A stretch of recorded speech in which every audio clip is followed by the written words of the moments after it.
A medida que los mundos abiertos de los videojuegos continúan creciendo, los métodos para explorarlos se vuelven más diversos. El enfoque habitual es dar a los jugadores acceso a una variedad de vehículos, desde automóviles hasta naves estelares para moverse rápidamente. Sin embargo, uno de los aspectos más grandes en cuanto a creatividad es cómo los desarrolladores diseñan el desplazamiento y el movimiento de los personajes.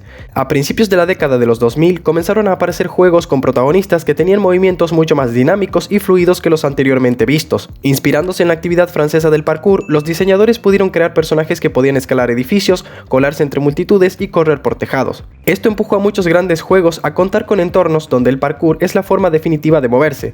Dicha mecánica puede hacer que muchas experiencias para los jugadores se sientan más libres y al mismo tiempo sean geniales mientras escalan rascacielos o saltan entre edificios. Muchos géneros y títulos han utilizado el parkour para mejorar la jugabilidad y la dinámica, ya sea como una característica secundaria o una función principal que es parte integral de la experiencia. El movimiento sigue siendo un aspecto vital de la mayoría de los videojuegos, y los títulos que se inspiran en el desplazamiento fluido del parkour o el freerunning aún prevalecen en el mercado. Estos son algunos de ellos. La serie de juegos de Thief comenzó en 1998 con su primer juego, Thief: The Dark Project. Se destacó por ser un juego en primera persona que se centró en el sigilo y evitar enemigos en lugar de combatir. Después de un par de juegos más, la serie se quedó en silencio hasta 2014, cuando Eidos Interactive lanzó una secuela titulada simplemente Thief. Esta entrega tenía una sensación diferente a la de sus predecesores y recibió una respuesta mixta, tanto de los fanáticos más antiguos como de los recién llegados. Sin embargo, adaptó el gameplay para que fuera más rápido y fluido, con tal de mejorar la experiencia de correr y escalar durante una persecución.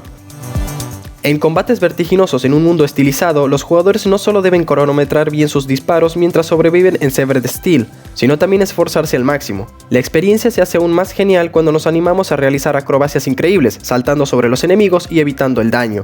Aquí se mezcla el parkour con el frenetismo, ya que ocuparemos habilidades como deslizamientos con patadas, armas arrojadizas y de fuego, y saltar obstáculos constantemente, todo en un intento desesperado por salir victoriosos del intenso combate que aguarda en cada esquina. El entorno en sí está hecho para que el jugador lo use como quiera, ya que no solo es destructible, sino que sirve como un patio de juego que invita a usar toda nuestra creatividad. Cuando Brink se lanzó en 2011, la gente esperaba que fuera como Team Fortress, pero más colorido. Lo que los jugadores obtuvimos al final fue algo menos que eso. Sin embargo, lo que lo convirtió en un clásico de culto es que el parkour brinda a los jugadores la libertad de ir a donde quieran en el mapa. De entrada podremos personalizar nuestro propio personaje, desde su contextura hasta la voz, y dependiendo de qué tipo de cuerpo hayamos escogido, nos desplazaremos de una u otra forma. Por ejemplo, suponiendo que elijamos el tipo de cuerpo delgado, podemos ser más rápidos, más ágiles e ir a lugares donde otros no podrían de haber escogido otro estereotipo. El principal atractivo de Brink es su dinámica, ya que los jugadores pueden perseguirse entre sí de azotea en azotea mientras les llueven balas. Esta exclusiva de Xbox fue y sigue siendo una gran razón para tener una. Absolutamente todo el entorno de Sunset Overdrive está a disposición del jugador, los muros, los vehículos, los atajos, hasta un extenso abanico de estilos y acrobacias, y si mejoramos atributos, todo se multiplica y la jugabilidad es aún más loca.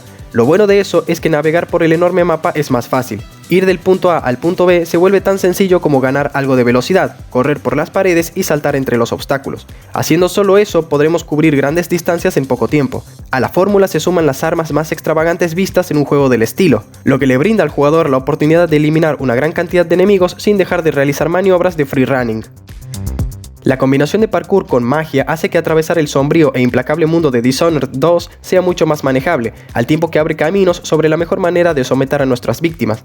En este título se tiene completa libertad de cumplir un objetivo de varias maneras, y por lo tanto ofrece diferentes caminos que se pueden tomar, como explorar la calle o ir saltando entre edificios.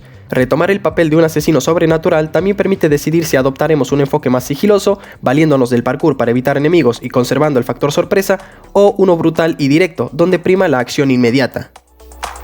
No mucha gente espera que un juego de disparos en primera persona en línea tenga un sistema de parkour consistente. Si bien no es tan exigente como los demás juegos de la lista, Titanfall 2 sabe defenderse. Correr por la pared siendo un piloto y llamar a un titán de metal justo cuando terminamos el recorrido es una sensación inigualable. Lo bueno de Titanfall 2 es que es mucho más libre que la mayoría de los juegos de disparos en primera persona, y eso es gracias a la ejecución del desplazamiento libre. Los jugadores pueden meterse de lleno en un combate, desaparecer con astucia usando el parkour y luego regresar al campo de batalla. Todo sin pausa. Cosas como esas se sienten como una ráfaga de energía que pocos FPS saben conseguir. La gran cantidad de juegos de Spider-Man es cada vez más difícil de catalogar, ya que los estudios luchan por capturar la sensación de ser el auténtico héroe arácnido. No obstante, esto se logró en gran medida con Marvel's Spider-Man de Insomniac Games. Tiene un rango de movimiento libre desde balancearse y lanzarse fuertemente hacia adelante hasta correr por paredes. Junto con el hecho de que todo ocurre en la ciudad de Nueva York, el parkour se siente casi ilimitado. Posiblemente estemos ante el mejor juego de Spider-Man hasta la fecha. Ser el hombre araña a la vez que ser el freerunner definitivo es algo que los jugadores añoraron desde hace mucho tiempo.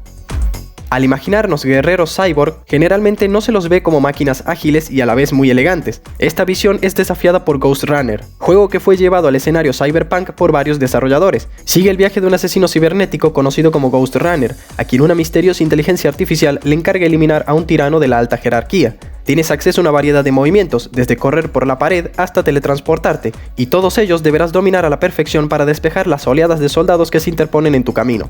Aunque tu cibernética es bastante avanzada, también es bastante frágil, por lo que dependerás solo de tu nivel de parkour y de tus reflejos para sobrevivir. En 2007, Ubisoft se propuso hacer una franquicia completa con Assassin's Creed. El primer título lo protagonizó Altair, miembro de una hermandad secreta de asesinos que vivían durante la Tercera Cruzada. El juego introdujo poder correr entre multitudes, colarse en medio de puestos enemigos, escalar edificios, realizar saltos de fe y rodar al aterrizar de una gran caída. Los juegos posteriores han seguido refinando estos apartados, pero el primero sentó las bases, y aún se mantiene a flote. La franquicia Assassin's Creed es bien conocida por su brillante parkour y carrera libre, que permiten experimentar la completa libertad de movimiento corporal a través de maravillosos periodos históricos. Aunque el parkour se ve en todas las versiones de la franquicia, muchos fanáticos de la serie creen que Assassin's Creed Unity tiene el mejor parkour disponible. Ubisoft es conocido por crear algunos de los mejores juegos de mundo abierto, pero la gran diferencia entre este juego y los anteriores Assassin's Creed es que los personajes de dichas entregas a veces se sentían algo rígidos. En cambio, con Unity el parkour está tan bien construido que parece que Arno, su protagonista, vuela entre los edificios, haciendo acrobacias con absoluta precisión y casi como en la vida real. Por supuesto, todas estas cosas han seguido mejorando en juegos posteriores, pero Unity lo hizo primero. Nada motiva a alguien a empujar sus límites como lo hace el miedo. Es por eso que tantos sobrevivientes en las historias de zombies son personas promedio que aún no estaban listas para darse por vencidas.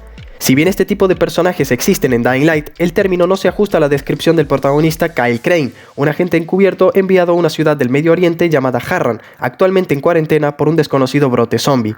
Ni bien llegar, pronto estaremos a merced de hordas de infectados y deberemos usar nuestro entrenamiento militar e instinto de superviviente para explorar la ciudad de forma segura. O bueno, relativamente segura, porque ciertos infectados son capaces de escalar y correr. La mayoría de los edificios son cortos y el daño por caída es lo suficientemente generoso como para que la mayoría de los saltos garanticen que aterrizaremos a salvo, o a lo mucho nos agarraremos de algo.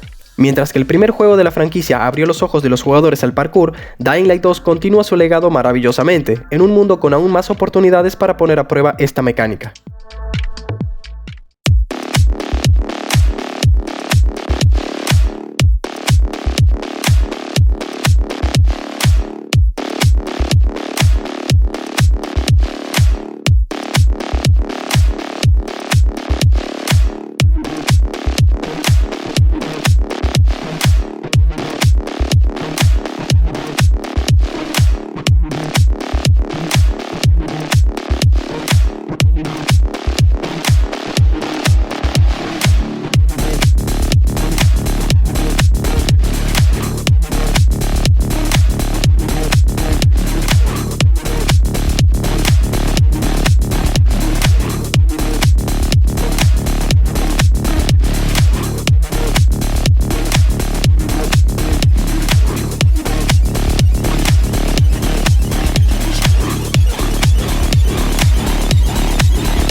Cuando se trata de plataformas, una perspectiva en primera persona no es favorable, ya que es difícil juzgar a la distancia cuando ni siquiera puedes ver tus pies. A pesar de esto, varias desarrolladoras, incluida DICE, intentaron darle un giro a esto al lanzar Mirror's Edge en 2009. Jugaremos como un miembro de los corredores, también conocidos como mensajeros. Encarnamos a Faith Connors, quien debe entregar información confidencial a una resistencia clandestina, y lo hará atravesando numerosos tejados y escalando cualquier estructura a la que pueda agarrarse.